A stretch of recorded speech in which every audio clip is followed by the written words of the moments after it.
You're watching Worldview 2, built on the 35 years of Worldview books, documentaries, research, high-profile interviews, and the radio and television broadcasts of Brannon House.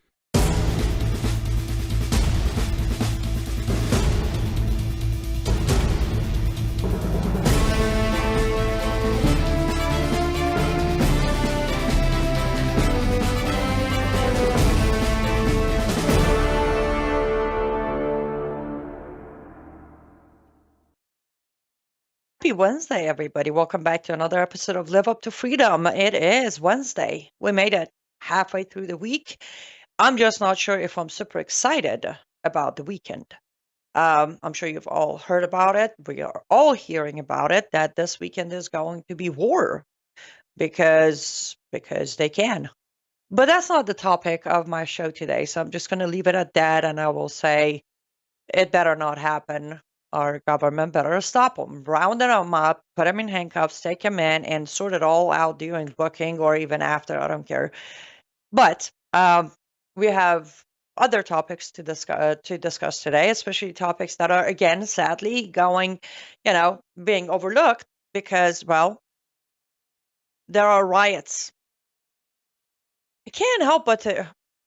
I promise I won't go there. Okay, so let's just start with our first topic because it's very important. I think it's ironic. It's hilarious, hideous, it's still dangerous. But I don't know if you've heard or not, but UN just made an announcement, and you want me to give you like 5 seconds for you to guess who's going to be the new seat or new chair of counterterrorism for UN? You guessed it. Pakistan. UN just announced that Pakistan is going to be the chair of counterterrorism. I almost feel like I shouldn't need to explain that, but then I will explain that, and I will, as always, plug my own Substack here because I just released a Substack describing what will happen when, not if, but when Pakistan falls. Then week later, UN decides that Pakistan is a great choice for chair of counterterrorism. The irony that it's, I don't know, it's kind of like, hey, for me to have my cat watch the milk, right? So let's break it down for whatever time we have on this segment. For anybody who might have, for whatever reason, never heard why Pakistan should not be in charge of counterterrorism, I actually made a list. Can you believe that? I'm so proud of myself. Just few samples of Pakistan involvement with terrorism. I could go generic and say they have supported other terrorists. I can say they have terrorist groups inside their own country. I could say they have funded terrorism. I could also say, remember, they do have nuclear bombs. They're not building it. They're not working their way up there. They already have the bombs. They're sitting on them. I should also mention that Pakistan didn't exist. Pakistan was a bunch of Indian Muslims who wanted to not coexist with Indians. So Britain came along and said, here, we're going to draw a map here and we're going to give you your own border and you can be Pakistan. Which, since I'm at it, the word Pakistan by itself should be questioned. Why? Yes, they pretend that PAK, the way it's written, STAN is all the first alphabet character of each group or tribe that made Pakistan, but in reality, the translation behind Pakistan is land of the clean because they wanted to have no filthy non-Muslim inside their land. I'm getting sidetracked, aren't I? No, that's actually basically the point. They have done so much of terrorist involve, but I actually made a list to go over some of them, and I won't even drag it on. For example, we all know this one. When September 11 happened, the very first place that gave safe haven to bin Laden was Pakistan. That was it. Pakistan immediately gave safe haven to bin Laden. What do I have here? In 2008, I highly doubt, especially our audience on World YouTube, I highly doubt that you don't know this one, but the Mumbai attack. I'm sure you all pronounce it maybe differently. The attack in the Mumbai hotel that ended up killing 164 innocent people. That was 2008. Pakistan's terrorist group. What else do I have here? Well, there's of course there's the daily attack on the border, the India-Pakistan border. Every day we got the terrorists going on there, but I was told not to bring that up. This was a new discovery for me. Are you all familiar with Financial Action Task Force? I recently came to know such an organization exists, and they apparently go with FATF. Financial Action Task Force. It was apparently created in 1989 under the G7 to basically stop any kind of money laundering, funding, terrorism, bad money usage. And I did not know, but in 2019, FATF actually added Pakistan to their gray list for funding terrorism. What else do I have here? Of course, there's the support for Taliban, especially the second time around, 2021, when Taliban came to power in Afghanistan. Pakistan has been absolutely supportive of Taliban.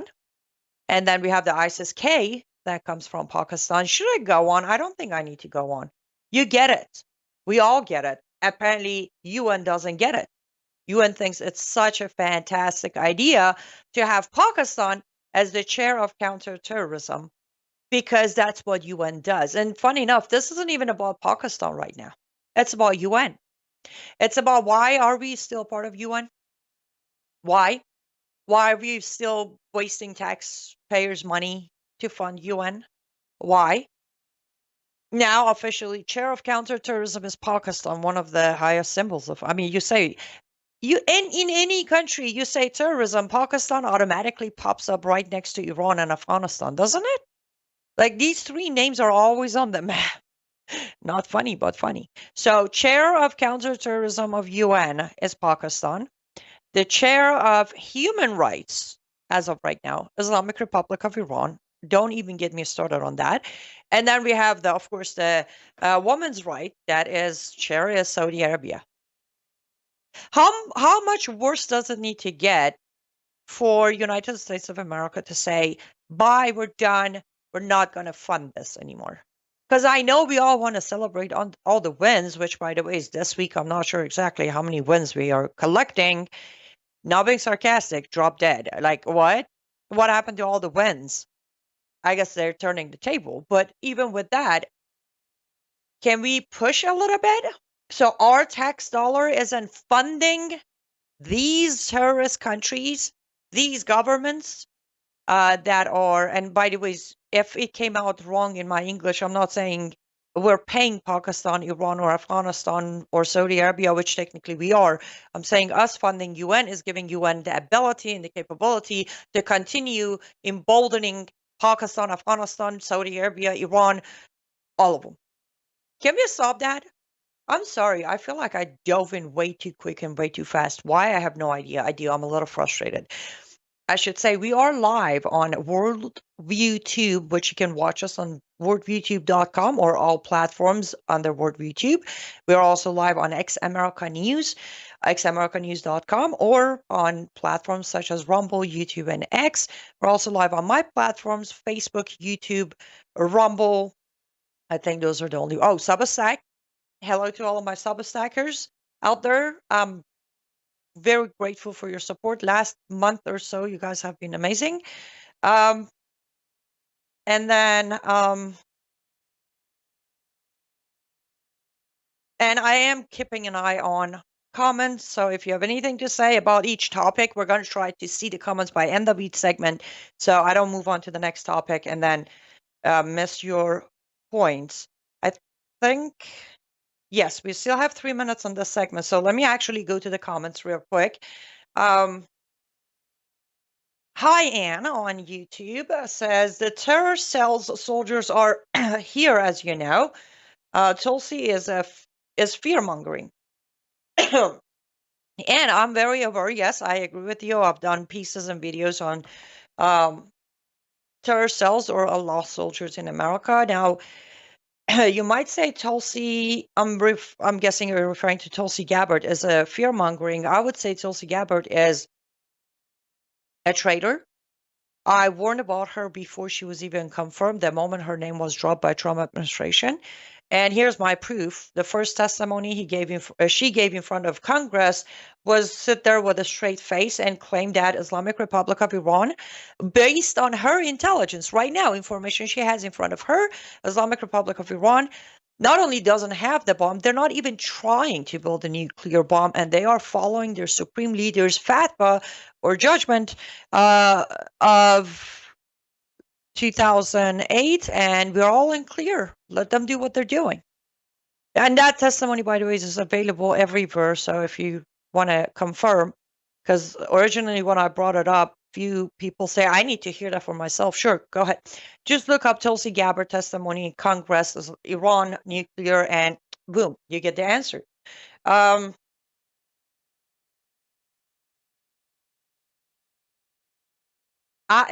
the name you said, I don't know that person, but I will most certainly look into them and see if I can find out who they are. I don't know who they are, but I will look into them. Okay, so that's for now on the comments. I have 1 minute left, so let me conclude on this. There's a lot of frustration, of course, for people like me, ex-Muslims, who are trying to, wake people up. But then at the same time, I feel like today in 2025, which is specifically June 11th, 2025, most Americans should be aware of, even if you want to deny Islam being what it is, if you want to say not all Muslims decent, all of that good. But when it comes to the actual countries, I mean, unless you were living under a rock for last 10 years of your life, one way or another, you know what Iran stands for, you know what Saudi Arabia stands for, you know what Pakistan stands for, you know what Afghanistan stands for. Again, you can be absolutely nice and polite, look the other way, and sugarcoat things. And not all Muslims. I have a Muslim neighbor who's amazing, drinks beers with me, have bacons with me. Do that, fine. But are you seriously telling me that you're not going to push back against us funding UN while UN is enabling these terrorist regimes? I mean, if that's comfortable for you, it shouldn't be. But if it is, I felt like today the first segment should be another warning to all of my fellow Americans that pick up the phone, call your representatives, let them know that you are very aware that Pakistan chair of counterterrorism is mockery of us. We know who they are, we know what they do, and we don't want our tax money funding them. Well, we got to go to our sponsor ad, because you know what? This is how this network, Worldview YouTube, is being funded. So don't go anywhere. We'll be right back.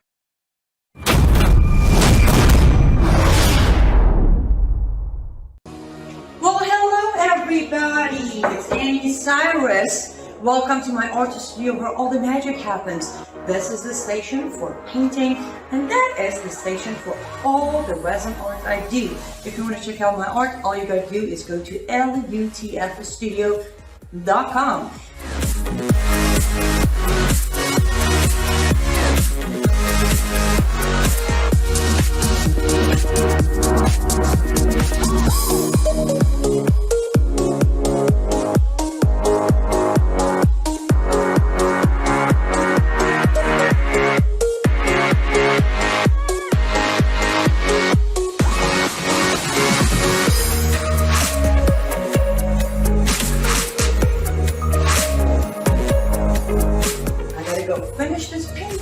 But I'm sure, for at least I hope, I'll see you at lutfstudio.com.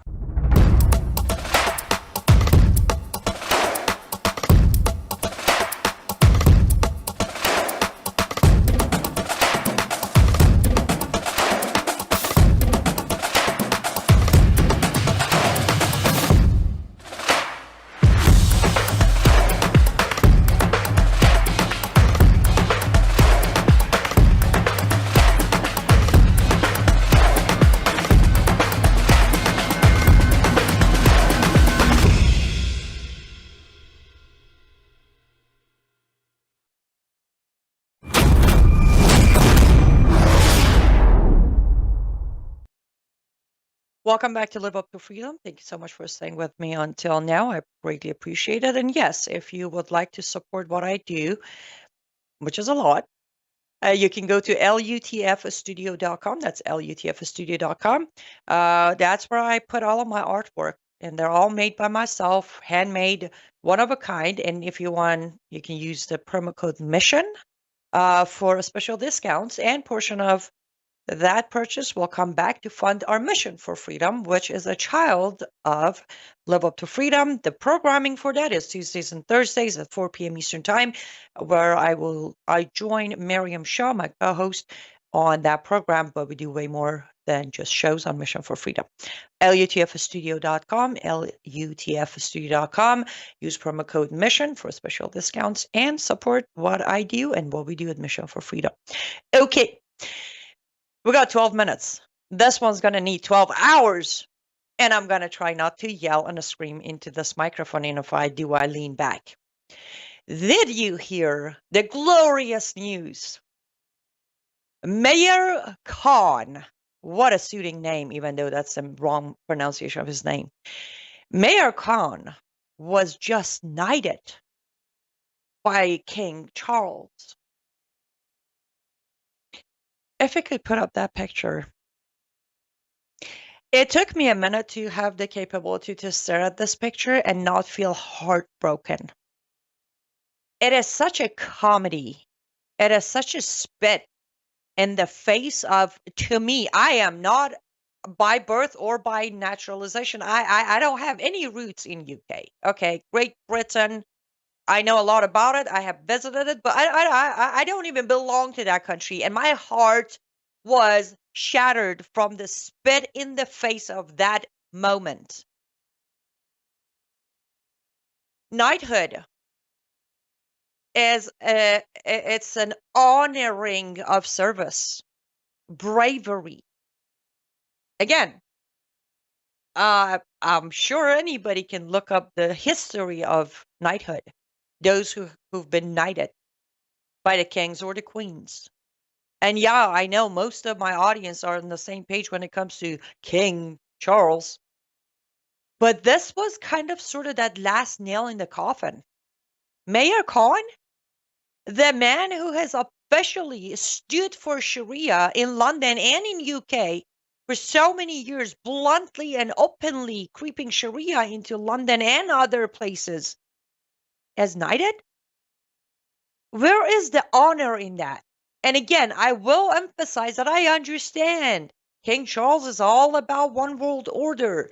He has always been an Islamic apologizer.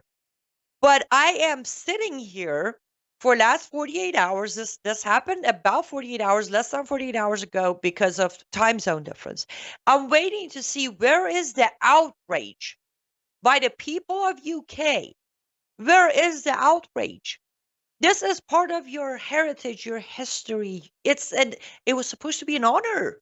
Like, it's a huge deal. I have not seen any outrage yet. Hopefully we will.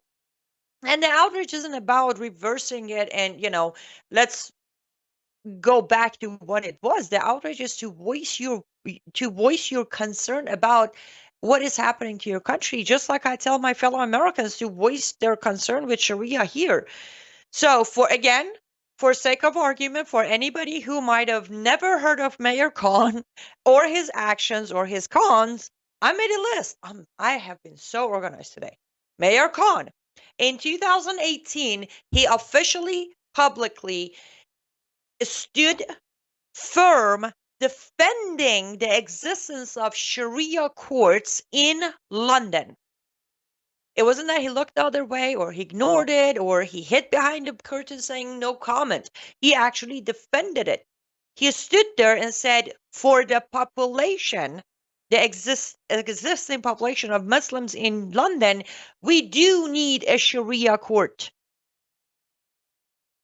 He defended it. This was 2018, 7 years ago.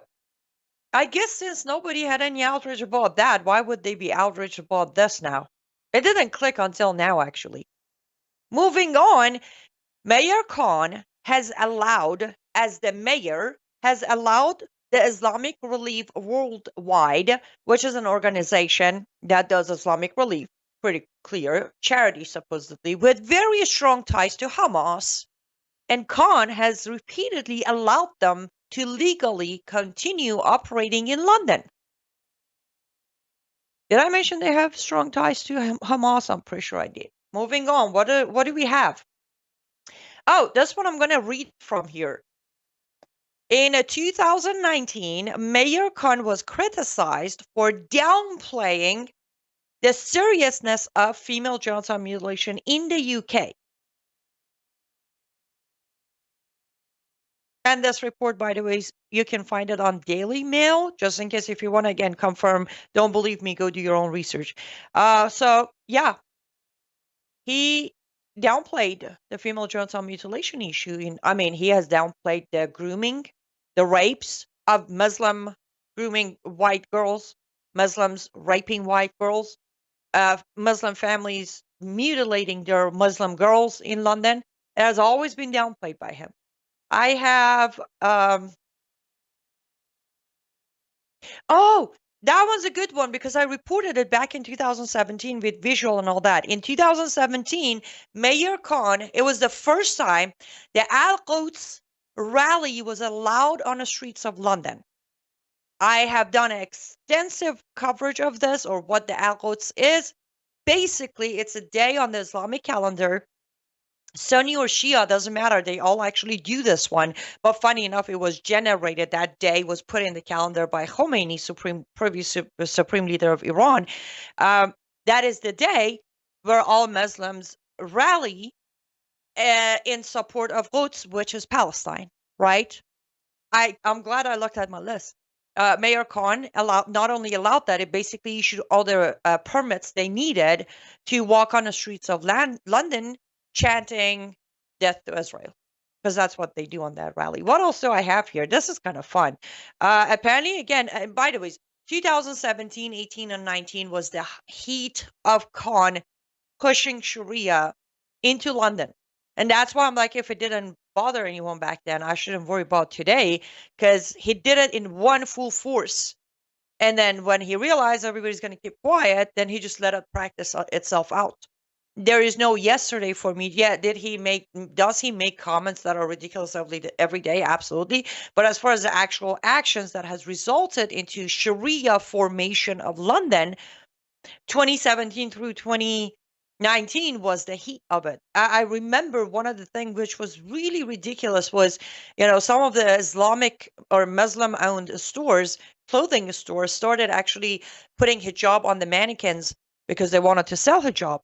And but the head it was more of a bald head of a mannequin. And when some Londoners kind of made fun of it, he got close enough to saying he's going to actually mandate no head of mannequin on non-Islamic stores because it could be provoking Muslim man.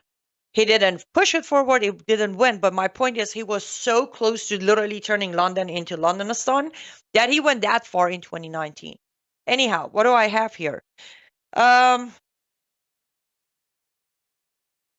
Yes, in 2017, also the Khan government or London government did fund the Islamic schools in London. So the London government under Khan funded Islamic schools.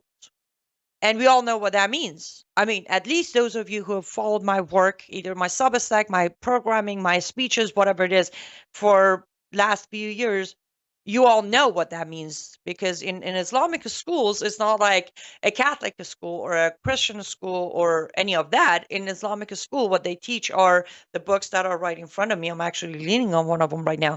It's the Islamic teaching, which means they're basically teaching kids to grow up and become either the funders of terrorism and jihad or become the jihadists themselves.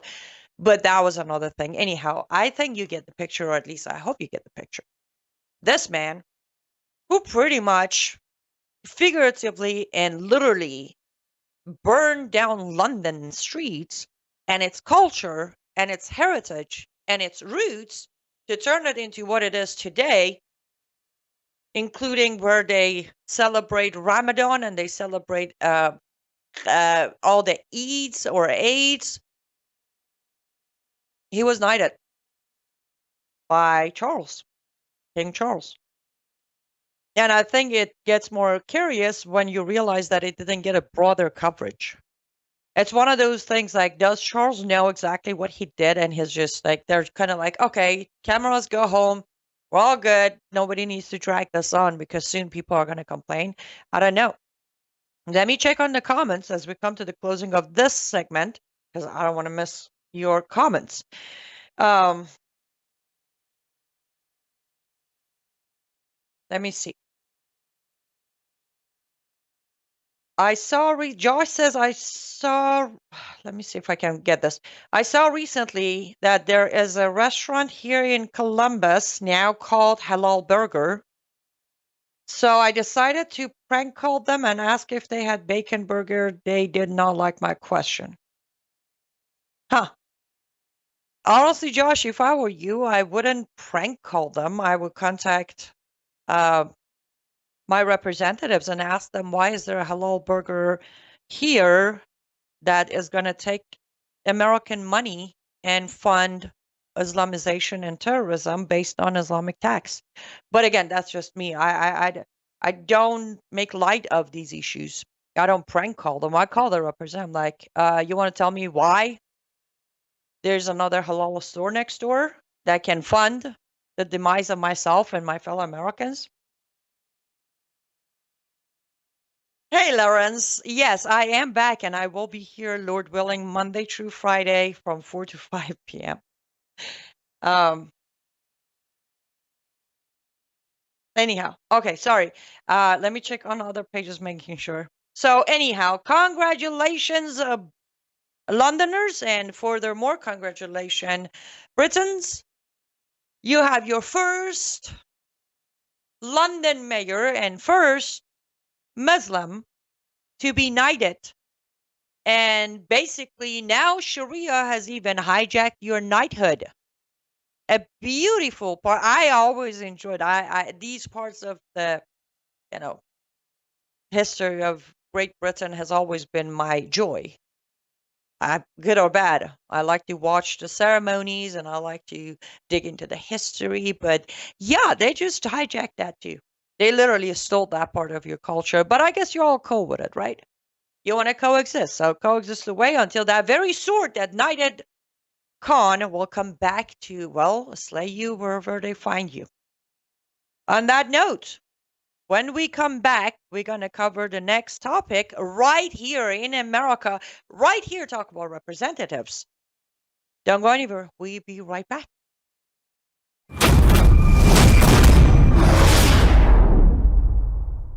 Hello, I'm Brandon House. I want to thank you for all your support at wvwfoundation.com that helps make possible pushing out 24/7 content for free. Without your support, we'd have to put it all behind a paywall. But thanks to you and your support through our foundation, we're able to push it out for free as a broadcast service and broadcast ministry of WVW Foundation. Please consider going there and setting up an automatic monthly contribution, or go there and make an occasional contribution. If you prefer to support us through the mail, you'll find our mailing address there at wvwfoundation.com. You can also call and make your contribution over the phone by calling 901-825-0652. That's 901-825-0652. Again, all these details are available at wvwfoundation.com. Thank you for your support as we try to help people around the world understand the times through the lens of a Christian worldview.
Welcome back to Live Up to Freedom. Thank you so much for staying with me until now. If you haven't, well, that's okay.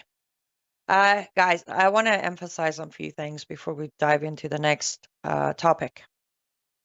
Not topic, next news. When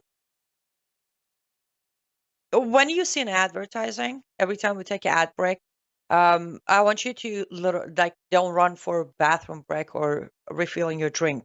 Networks like Worldview Tube, or even Ex America News, these networks, it's impossible to self-fund. Okay. And the cost is way more than you would actually sit there and calculate on your own. So when you see an advertising, I want you to, if they're selling something that is somehow within your realm of life, give them a call. Go to the website. When you support our sponsors, you're supporting our existence. So just figured I should say that. And again, if you want to just, for whatever reason, you want to just support me, you only have budget to support me as an individual, liveuptofreedom.com. You have all sort of ways there, from PayPal to direct donation, my artist studio, becoming a Substack subscriber. Any of those ways are possible. Let's go. You ready? I'm not. May Lord help me as I get through this segment. Can we put up the screenshot of Isra, Ilhan Omar's daughter, please? So she made a post on Instagram. Well, I should say a reel, or reel, however you say it. And this is a confirmed account. I have seen the account myself, where it says, from LA to Rafah, there is one common oppressor. Death to the colonial empire. Life for our children. This is posted by Esra Hersey, which is Ilhan Omar's daughter. Let's dissect this. Let's do it. From LA to Rafah. I mean, LA is pretty clear, right? You're with me. Los Angeles. The burning Los Angeles is what she's talking about. And then there's Rafah, which is the border, a small town of Gaza border, that is reportedly under the most attack. That's Rafah. So we're going from Gaza border Palestinians to Los Angeles, California. That's from LA to Rafah. There's one common oppressor. And then death to a sitting congresswoman's daughter just said death to America and Israel. I don't care how creative she is. I don't care how poetic she is. There is no way around this post. There is no way, logically or not, emotionally or not, to twist this into any other meaning. Actually, she wasn't creative enough, and she wasn't poetic enough to make it disappear. I don't think she wanted to, though. You know why? Because she has gotten away with a lot more before under umbrella of mama, because nobody touches mommy, remember? Ilhan Omar has said worse than this. Ilhan Omar has compared America to Germany, to Nazi, to Hitler, right? And nobody did anything. She's a still sitting congresswoman, isn't she? Now, I want to play what I love to play all the time. Let's imagine that this post on Instagram, or this reel on Instagram, was put in place by daughter of, I don't know, I don't even know if he has a daughter, but let's say he does, Jim Jordan, during Biden regime. Just go with that scenario for a minute. Oh boy. By the ways, if that ever happened, I would be the first to say exactly what I'm saying right now, because I don't do the, if this side does it, I praise it. If that side does it, I criticize it. That's just me personally. But imagine if Jim Jordan had a daughter and would put something like this out under Biden regime. Can you imagine what would happen?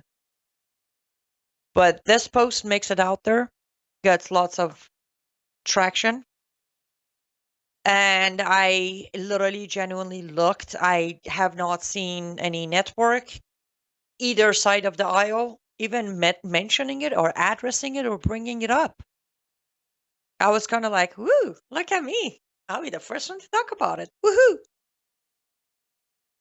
No one has, within the government, no one has questioned Ilhan Omar of like, ma'am, your daughter just called, basically wished death to America. And also, you could go as far as saying this could be, motivational for what's happening in LA and the rest of the blue cities and sanctuary cities. Could we go there? I could. I mean, they stretch stuff all day long. Why not me? And I just bought a very long extension cord. No one has contacted Ilhan. Did I say Elon? I guess Elon Musk is talking about me. No one has contacted or called out Ilhan Omar on social media. This post is still up and running. If I would put this post up reversed, saying, for example, Hamas is a monster that is killing Jews, the post would be removed and I would probably be banned for a couple of days bare minimum by Instagram. The post is up and running. It's spreading like virus. It's being a screenshot and posted on other platforms by her followers. And this isn't hypocrisy. This isn't double standards. I just want to make it clear that that's not what I'm saying. This is not double standards. No, this is Americans being comfortably numb. This is what it is. A sitting congresswoman's daughter is allowed to think that she has the right to post this.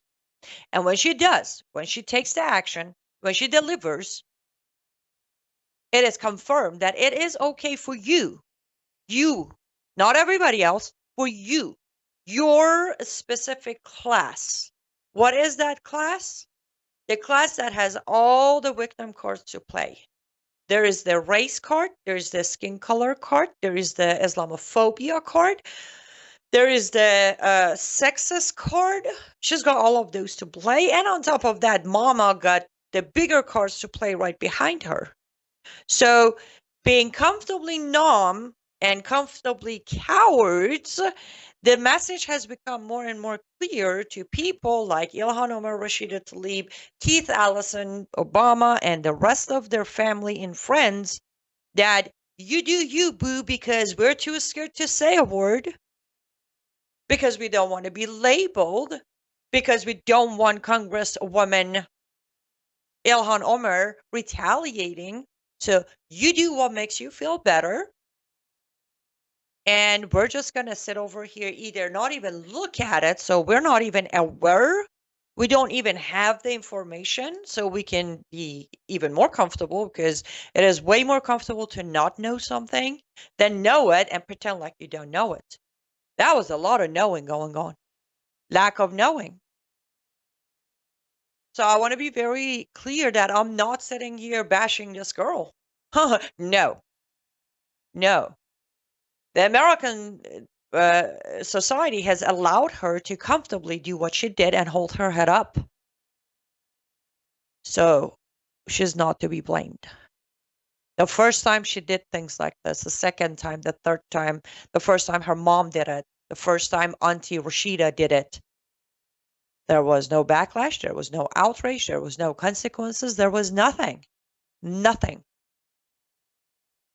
So we are at a point where not only our cities are burning down by actual individuals, but now we are at a point where children or family members and loved ones of our lawmakers, those who are shaping the future of law and order of this country, chant death to America like they do in Pakistan, Afghanistan, Iran, and other places. I'm going to take a look at comments real quick while hopefully what I just said sinks in.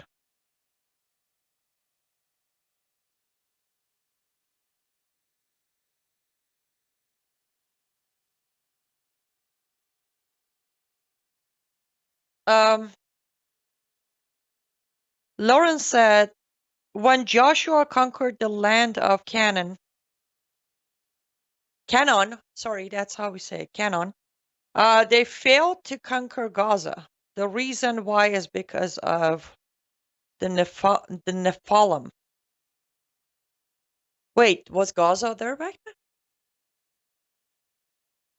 Ilhan Omar illegally entered the U.S. under false pretenses. She lied on her application. Well, but that's the thing, Lawrence. I'm sorry. I'm going to have to digest the first comment for a minute. On the second comment, though, because it is closer to the topic of this moment, that's what I mean by we have created the monster. We have.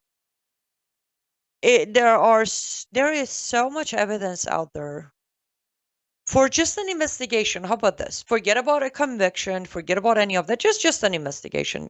Can we do that? Can we just do an investigation into Ilhan Omar?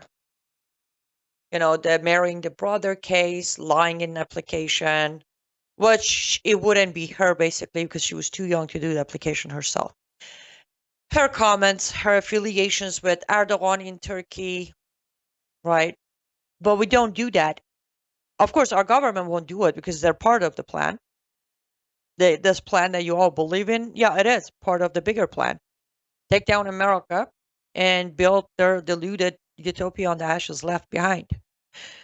But we don't do it because we don't hold our representatives accountable. We don't pick up the phone. As Josh said, best we got is prank call them, like it's going to hurt their feelings, and from there they're just going to pack up and go home. That's the thing. I will encourage everybody, if it's easy to do, if you could put up my Substack real quick for easy handle seeing. Go to Substack at Live Up to Freedom, as the Substack, liveuptofreedom.substack.com. The Substack that's coming out tonight at 7 p.m. That might give you a better understanding. And this one is a free Substack, so just it will be released by 7 p.m. And if you become a subscriber, you will get a notification when it does come out. But the one that's coming out tonight might give you a better understanding of what I'm saying this very moment of we got to do something about it because the government won't. The related departments aren't going to do it.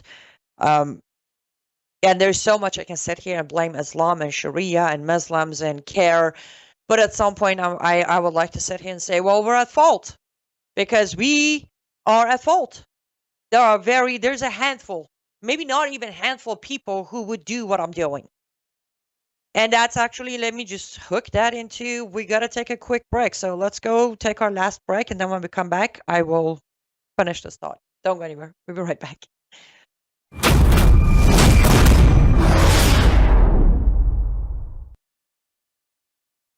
But with Brandon, it's always cutting edge stuff happening in the world. And it's not just from the political angle, because you can get that on other platforms, but it's always from the biblical angle. So you're dealing with a guy that loves Jesus, you're dealing with a guy that's very intelligent, you're dealing with a guy that is cutting edge conservatism, and you're dealing with a guy that wants to be biblical all at the same time. And so for that reason alone, I hope many, many people will not just lift up his ministry in prayer, but will also financially get behind it, because from the angle I'm trying to describe, he really is the only game in town. And we desperately need it in these last days. Can I get an amen to that? Hello, I'm Brandon House. Is the government tracking you? Do they have access to all your data? Well, if you go to worldviewtalk.com, you'll find out about a cell phone company that, well, does not store your data. They don't do that. This is what they're known for. They don't store your data. You have privacy. You're not being tracked. That's why a lot of folks are turning to worldviewtalk.com. You'll find their prices are very competitive. All the details are there at worldviewtalk.com. Again, worldviewtalk.com. Oh, while you're there, not only do they have cell phones that aren't tracking you, you can find out about how to get a satellite phone. Should the whole system go down and you want to communicate with a family member or a loved one, you might want to have a satellite phone. Or how about their solar generators? They have great solar generators. Check them all out right now. Worldviewtalk.com, worldviewtalk.com.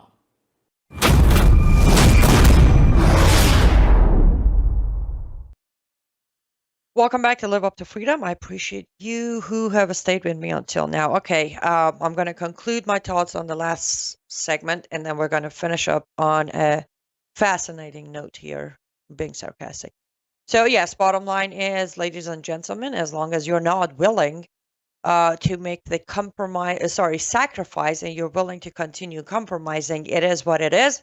The messages are going to get harsher, and the literal death to colonial empire will become death to America directly. And then from there, well, you've seen what's happening in LA, Chicago, New York, Atlanta, and a few other cities. So it would be great if you would do something. What is there to do? It's a long list, but get educated, swallow your fear, get back on your feet, realize courage is not something you got to go buy. You were born with it. All you need to do is tap into your faith and understand that God is with you, regardless of the circumstances, is always with you if you truly believe that He is your Savior. And then stand up, make the calls that you need to make, and spread the message the way you need to spread it. But I feel like I've been saying all of those sentences for about 10 years now. So if it hasn't gone that far, I don't think it will either. And no, that's not me quitting or giving up. That's me being realistic. Okay, last topic of the day. I do enjoy it very much when they actually say it themselves and the Westerners decide not to hear it.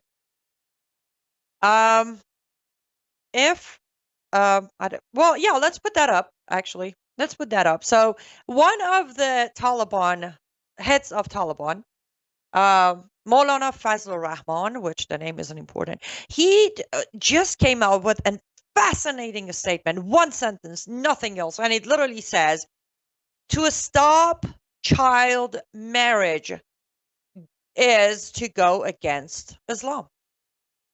Boom. Boom. Mic drop, nothing to say. There you have it. This guy, now this was some people trying to push for change of legal age of marriage for girls in Afghanistan. And his response, if you try to stop child marriage, you're going against, well, technically he said the soul of Islam. The soul of Islam is child marriage. Huh. And that's why on the thumbnail of today's video I said they're not even hiding it anymore. Because they're not. They're not. Their constitution says it, their civil code says it, their leaders come out and say it. And still people like me, I just had a couple of bad experiences. I didn't become a child bride because Islam said so. It was because my dad was an opium addict who needed opium and money. Oh, come on. So love it when things like this come out. Love it. And he's right, by the way. He is right. We all know Muhammad's 11 wives, and the youngest and his favorite, Aisha. Age 6 marriage, 9 consummated. We all know that. She was 18 pretty much by the time Muhammad died. So the marriage age, the gap age, who cares if the man is 65 and the girl is 12? Muhammad did it. There are Quranic verses that I have said over and over and over. There's the divorce, chapter 65, when it tells the man, literally it says, if you decide you don't want your wife anymore, that's fine, just divorce her. But when you divorce her, give her a grace period. And the grace period is 90 days, 3 months. Or exact way described in the Quran is 3 menstruation, which makes it 90 days or 3 months. And then within that very chapter, I want to say verse 5 is the first time it says, and if your wife hasn't reached the age of menstruation yet, just count 3 months. Huh. What does that make the wife? A child. In order to divorce the wife that hasn't reached the menstruation age yet, you should have married her first, right? And then there's, of course, chapter 4, verse 3, my favorite, the one that my dad showed me. If you can afford to pay the fair amount for an orphan, then buy her. If you can, go buy somebody else. So fascinating. And again, as you notice, the screenshot we put on the screen was written in Farsi, because that ain't gonna make it anywhere in the Western news. No, we don't do that, right? We don't do that. We coexist. And we love them. But the problem is we have gone from loving the sinner to loving the sin. We love the sin now. LGBTQ's newest member of MAP, right? MAP. Minor attracted people. Now they love the sin, not the sinners. They love the sinners too. The amazing, I have another Substack I released, I don't know when, but at some point I released it a few weeks ago, last week, whenever. That is my gift to LGBTQ community when they stand there and support Islam and Palestine and free Palestine and all of that. I gave them the gift of their own verses and their own teachings and their own penal codes of every Islamic country of what's going to happen to them if they did actually have the Sharia over their head, or if they were in Palestine. Bottom line is, child marriage is the soul of Islam. And they will say it, but we will not publish it in American reports or newsletters or newspapers or websites, nor will we do it in Europe, because even though they are trying so hard to actually come clean, their tequila days are over, right? Now they're just bluntly telling us the truth. Now we play the cover up for them. Why? Because for so many years we enabled them. And I shouldn't even say we, because I don't fit into any of these categories. But you know what? It's easier to say we than me trying to figure he, she, they, them. We have enabled them. We have painted them as this ally for so long that it would be so embarrassing to come out now and say, listen, you know how we said people like Aynaz just had a bunch of bad experiences and she's Islamophobe for generalizing her childhood ripped apart and her innocence grabbed away from her. We painted her as Islamophobe because she was saying this is part of Islam. Yeah, she was right. And we basically bashed her for 10 years, banned her, shadow banned her, didn't support her, named her a hateful, bigoted Islamophobe for 10 years. We can't do that, right? Just stick with the narrative. There's a narrative, there's a story, we got to stick with it. Otherwise, we're going to look really bad. So, as I said, the screenshot was in Farsi because I could find that on Afghan International because they report the truth every day. If you go look for it anywhere in English language websites out here, you won't find it. And I have a feeling, even if I posted it, still wouldn't happen. It would make maybe 2 shares and 1 like, because that's what happened on social media, right? And I have literally monitored my social media.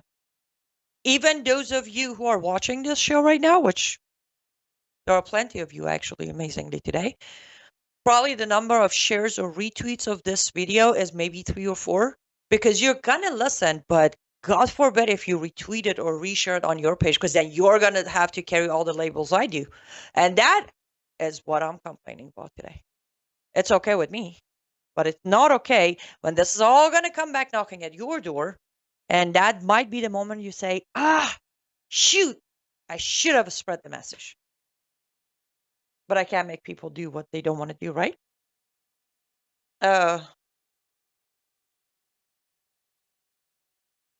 Josh says, well, at the time, it seemed funny to do. I don't have the insights that you do, Aynaz, into all the ins and outs of such things. Josh, I'm guessing you're referring to the prank call you made. You should have all the insights of mine. You have been following me avidly for almost 5 years now. You have liked probably 9 out of 10 posts a day, and you have been the first comment on each post. With that, you should have plenty knowledge by now to pick up the phone and call. And I think you have sent me at least 30 emails. You're more than welcome to email and say, hey, Aynaz, I'm planning to contact my representative about the halal burger. What should I tell them? Other people can say that I have answered those emails. And that's the thing, excuse, right? It just sounded funnier, and I don't know as much as you know, so I sit here and watch your show, and then I move on with my day. Make the next prank call. Come on, guys. We are dropping the ball. We are not doing this right, and I'm done excusing everybody. There are so many ways that we can fix this, but we won't because it's too much work. Yes, and that's a great point to close on because I only have 1 minute left. And now, Epic City in Texas. Like, I don't even know. I had people who are like, oh my goodness gracious, how? What do you mean how? What do you mean how? Since September 11 of 2001 until today, we have managed to convince ourselves it was an inside job. How do you think Epic City comes to be? Our hatred for our own country has overgrown our cautious towards our real enemy. I should probably post that. That's a good statement. On that note of that statement, remember Monday through Friday, 4 p.m. to 5 p.m. Eastern Standard Time, I will be right here on worldviewtube.com, xamericanews.com, my own platforms of Live Up to Freedom on Facebook, Rumble, YouTube, and everywhere else. I will always address your questions, your comments, even if I'm not always agreeing with you or making you comfortable about your actions. That is what I do. Until tomorrow, when I'll be back with Miriam Shaw and Mission for Freedom at 4 p.m., stay safe, stay vigilant, and try to get involved. Thank you, guys. You're watching Worldview 2, built on the 35 years of Worldview books.